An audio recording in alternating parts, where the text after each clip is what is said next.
But my idea here is, no matter how bizarre we think right now, back then, at that period when it happened, or in that culture, it's normal.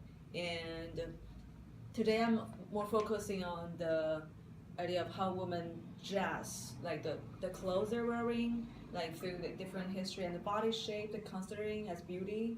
Because, but like for example, back then in Tang Dynasty, women, if women with fat body shape or like how to say like chubby, then you're considering as beauty.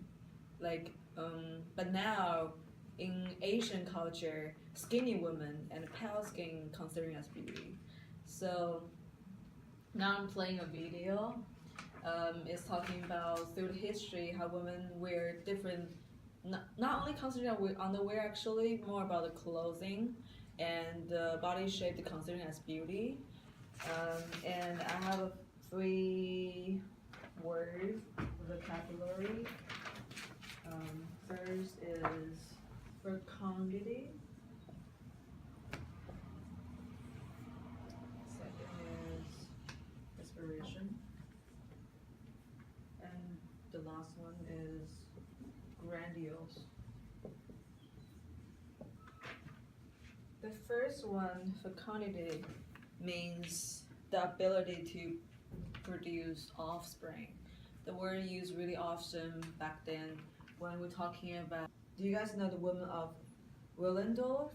It's like when it was like the beginning of the human history, fecundity was the only thing that women should considering about. And the second word, it means sweat. So is a noun, and this is also a noun, and this is the adjective.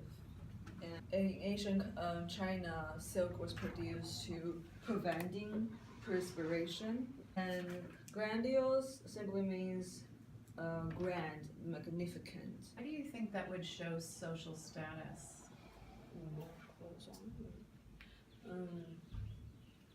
Because this is about fertility, but then later on in another century, it's social status.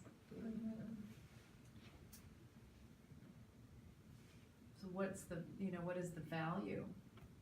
How might values be changing in women's clothing? Supports those values, basically. I think more like later on we're talking about Elizabeth, or like the upper class with the transparent clothes.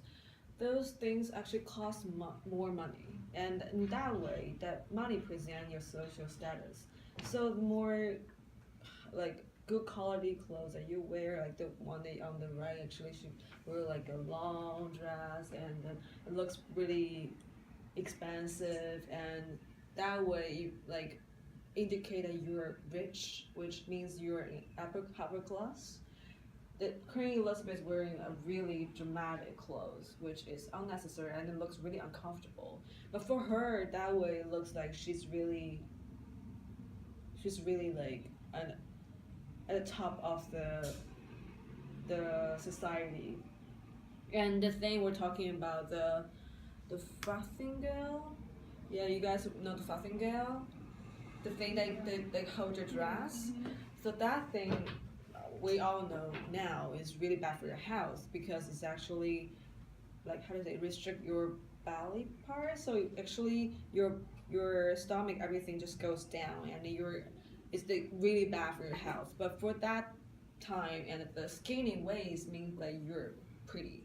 And at the beginning of the video, we see how in the movie the maid was like doing the thing for the girl. Yeah, so that back then, because like once you do that, you can't really do that much stuff.